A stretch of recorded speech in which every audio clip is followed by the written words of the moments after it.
Students, हम इस video में पढ़ेंगे विद्युत रासायनिक सेल। तो विद्युत रासायनिक सेल पढ़ने से पहले हम रेडॉक्स अभिक्रिया समझ लेते हैं, है ना, कि रेडॉक्स अभिक्रिया क्या कहलाती है। क्योंकि जो विद्युत रासायनिक सेल होते हैं वो किस पर आधारित होते हैं, रेडॉक्स अभिक्रिया पर आधारित होते हैं। इसलिए हम सबसे पहले रेडॉक्स अभिक्रिया समझ लेते हैं, है ना। तो रेडॉक्स अभिक्रिया ऐसी अभिक्रियाएं जिसमें ऑक्सीकरण एवं अपचयन साथ साथ होते हैं, उन्हें हम क्या कहते हैं, रेडॉक्स अभिक्रिया कहते हैं। एंड आप सभी ने पढ़ा है क्लास 11th में, ऑक्सीकरण क्या कहलाता है, इलेक्ट्रॉन दान करने की क्रिया को सिंपली हम क्या कहते हैं, ऑक्सीकरण कहते हैं, ऑक्सीडेशन कहते हैं। इलेक्ट्रॉन दान करने की क्रिया को क्या कहते हैं, ऑक्सीकरण कहते हैं। तथा जब कोई तत्व इलेक्ट्रॉन दान करता है तो उसकी ऑक्सीकरण संख्या में क्या होती है, वृद्धि होती है।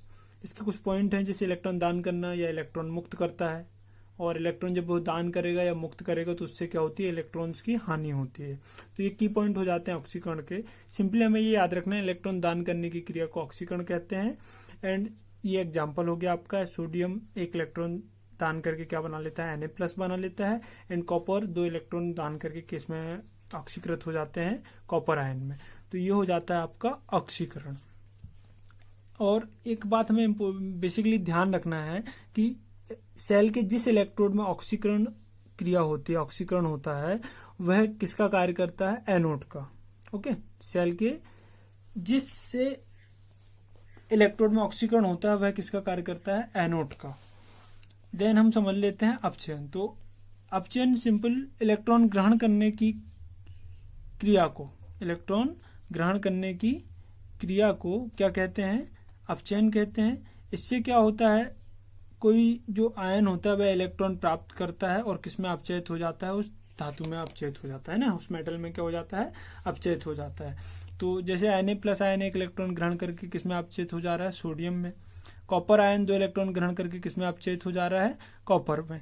तो अपचयन में बेसिकली हमें ये याद रखना है, इलेक्ट्रॉन ग्रहण करने की क्रिया को अपचयन कहते हैं। तथा सेल के जिस इलेक्ट्रोड में अपचयन होता है वह किसकी भांति कार्य करता है, कैथोड की तरह कार्य करता है।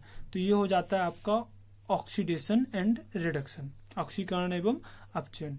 तो ऐसी अभिक्रिया जिसमें ऑक्सीकरण अपचयन साथ साथ होते हैं हम क्या कहते हैं, रेडॉक्स अभिक्रिया कहते हैं। और रेडॉक्स अभिक्रिया को हम NaCl के एग्जाम्पल के थ्रू समझ लेते हैं कि सोडियम और क्लोरीन जब मिलते हैं तो इनमें क्या होती है, रेडॉक्स अभिक्रिया होती है। इसका मतलब ये, इनमें ऑक्सीकरण एवं अपचयन साथ साथ होते हैं। सोडियम जो होता है यह 2 इलेक्ट्रॉन को मुक्त करके, त्याग करके ऑक्सीकृत होता है किसमें, Na+ में। एंड ये क्लोरीन आयन 2 इलेक्ट्रॉन ग्रहण करके किसमें अपचयित हो जाते हैं, क्लोरीन गैस में, है ना। तो ये हो जाता है आपका ऑक्सीकरण रिएक्शन, ऑक्सीकरण अपचयन रिएक्शन जो एक साथ साथ होते हैं। तो ये हो जाता है आपका रेडॉक्स अभिक्रिया। आप सभी को ध्यान से समझना है और स्टडी जरूर करना है बुक्स में इन टॉपिक्स को। अब आते हैं हम, हमारा जो मेन टॉपिक है विद्युत रासायनिक सेल। तो विद्युत रासायनिक सेल, सबसे पहले क्या होता है हमें ये समझना है, विद्युत रासायनिक सेल रासायनिक ऊर्जा को किसमें कन्वर्ट करता है, विद्युत ऊर्जा में कन्वर्ट करता है ना। सिंपली विद्युत रासायनिक सेल क्या रासायनिक ऊर्जा को किसमें करता है, विद्युत ऊर्जा में कन्वर्ट करता है, परिवर्तित करता है। तो इसका हम पढ़ने के बाद, इस टॉपिक को पढ़ने से पहले हम इसका कुछ हिस्ट्री समझ लेते हैं, विद्युत रासायनिक सेल का हिस्ट्री क्या है। तो जो विद्युत रासायनिक सेल है, इस प्रकार के सेल का निर्माण सर्वप्रथम लुइजी गैल्वेनी और एलेसेंड्रो वोल्टा ने द्वारा किया गया था। इसलिए इनके नाम के आधार पर ही हम इस प्रकार के सेल को क्या कहते हैं, विद्युत रासायनिक सेल को हम क्या कहते हैं, गैल्वेनिक सेल या वोल्टी सेल भी कहते हैं, है ना। क्यों कहते हैं गैल्वेनिक सेल या वोल्टी सेल, क्योंकि इस प्रकार के विद्युत रासायनिक सेल का निर्माण सर्वप्रथम लुइजी गैल्वेनी एवं एलेसेंड्रो वोल्टा द्वारा किया गया था। इसलिए हम इन्हें गैल्वेनिक सेल या वोल्टी सेल भी कहते हैं। अब नेक्स्ट पॉइंट में आते हैं हम। जो पहला पॉइंट तो हमने ये समझ लिया अभी कि ये सेल क्या करते हैं, रासायनिक ऊर्जा को किसमें परिवर्तित करते हैं, विद्युत ऊर्जा में परिवर्तित करते हैं, है ना। दूसरा जो सेल होता है यह किस पर आधारित होता है, रेडॉक्स अभिक्रिया पर आधारित होता है। और इसमें जो चूंकि रेडॉक्स अभिक्रिया ऑक्सीडेशन और रिडक्शन साथ साथ होते हैं, ऑक्सीकरण अपचयन साथ साथ होते हैं, तो इसमें होता क्या है, ऑक्सीकरण एवं अपचयन की अभिक्रियाएं होती तो हैं, बट अप्रत्यक्ष रूप से अलग अलग पात्रों में होती हैं, भिन्न भिन्न पात्रों में होती हैं। और ये जो पात्र होते हैं वो किसके द्वारा जुड़े रहते हैं, आपस में लवण सेतु द्वारा जुड़े होते हैं। ये हो जाता है डायग्राम, चित्र हो जाता है विद्युत रासायनिक सेल का। हम देख रहे हैं विद्युत रासायनिक सेल में कितने पात्र हैं, 2 पात्र हैं, है ना। और इसमें क्या हो रहा है, एक पात्र में जिंक सल्फेट का जलीय विलयन भरा हुआ है, भरा होता है तथा दूसरे पात्र में कॉपर सल्फेट का जलीय विलयन भरा होता है। एक्वस सॉल्यूशन क्या होता है, भरा होता है। ठीक है, अब जो और ये जो विलयन होते हैं आपस में किसके द्वारा जुड़े होते हैं, लवण सेतु द्वारा जुड़े होते हैं। लवण सेतु को हम समझेंगे, आप क्लास में जुड़े रहिएगा लगातार, है ना, नेक्स्ट टॉपिक में। तो लवण सेतु से ये जो विलयन होते हैं आपस में क्या होते हैं, जुड़े होते हैं। कौन कौन से विलयन, एक पात्र में होता है जिंक सल्फेट का जलीय विलयन एक्वस सॉल्यूशन, और दूसरा होता है कॉपर, दूसरे पात्र में होता है कॉपर सल्फेट का जलीय विलयन एक्वस सॉल्यूशन। और ये सॉल्यूशन आपस में, ये पात्र में जो सॉल्यूशन होते हैं ये आपस में किसके द्वारा जुड़े होते हैं, कॉपर सल्फेट के, लवण सेतु द्वारा जुड़े होते हैं। अब इसमें जो जिंक इलेक्ट्रोड होता है वह जिंक सल्फेट के विलयन में डूबा रहता है, तथा कैथोड जो कॉपर का इलेक्ट्रोड होता है वह किसमें डूबा रहता है, कॉपर सल्फेट के विलयन में। तो जैसे ही हम जिंक के इलेक्ट्रोड को जिंक सल्फेट के विलयन में डुबाते हैं तो होता क्या है, जिंक धातु का क्या होने लगता है, ऑक्सीकरण होने लगता है, ऑक्सीकरण होने लगता है ना।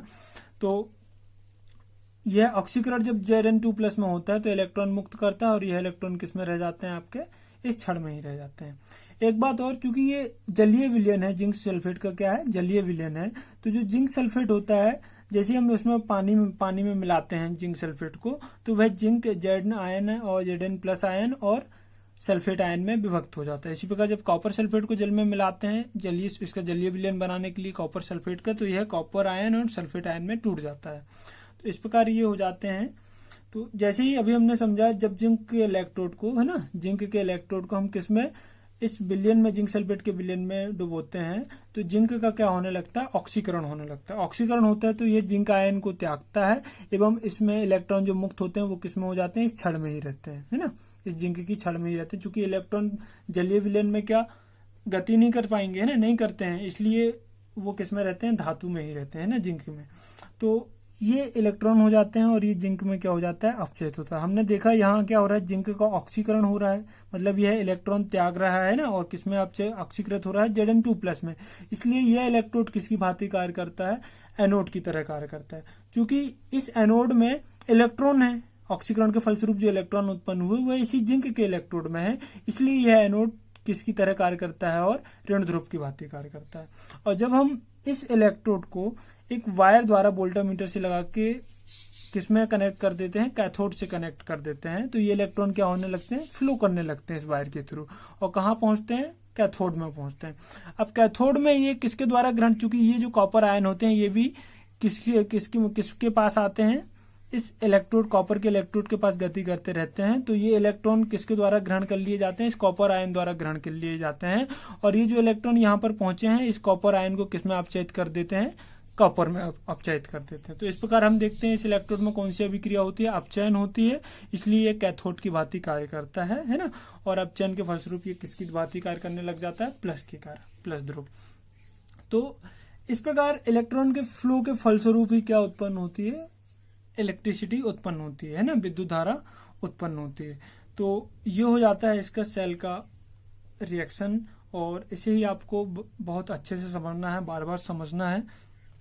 इसका जो थ्योरी अभी हमने डिस्कस किया वो कुछ इस प्रकार है ना।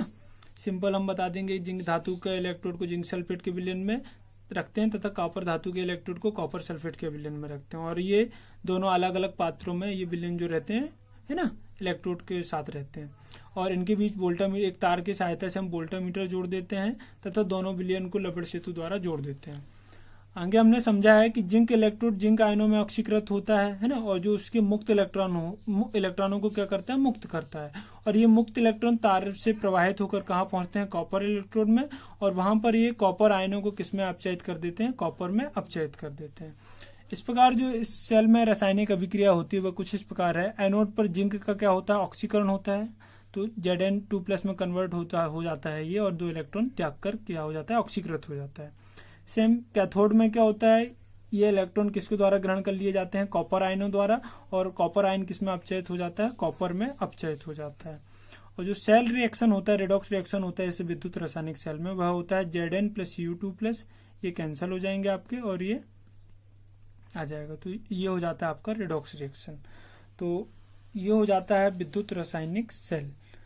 आपको बहुत अच्छे से समझना है, ऐसे बहुत ही सिंपल टॉपिक है ना। और ये थ्योरी को आपको प्रैक्टिस करना है, बस इसको समझना है और प्रैक्टिस करना है। और यदि समझ में आपको नहीं आया है तो आप जरूर पूछें। Thank you.